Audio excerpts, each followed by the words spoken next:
New education policy గురించి ఈ మధ్యకాలంలో స్టూడెంట్స్కి కానీ ఆర్ఎల్స్ వాళ్ళ పేరెంట్స్కి కానీ ఐడియా లేదు.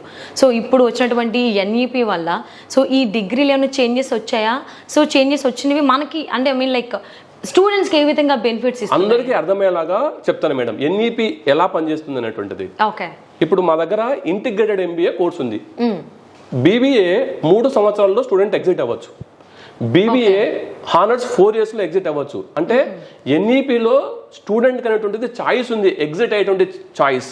ఈ కోర్స్ ఎగ్జిట్ అయ్యి ఇంకొక కోర్సులో కూడా జాయిన్ అవ్వచ్చు. నేను ఇప్పుడు మేనేజ్మెంట్ లో ఇక్కడ బీబీఏ 3 సంవత్సరాలు చేశాను, నాకు మేనేజ్మెంట్ నచ్చట్లేదు అంటే నేను వెంటనే కంప్యూటర్స్ రంగం వైపు వెళ్ళొచ్చు. అలాంటి ఒక గొప్ప అవకాశం ఎన్ఈపీ 2020 విద్యార్థులకు ఇచ్చింది మేడం. Wow, okay.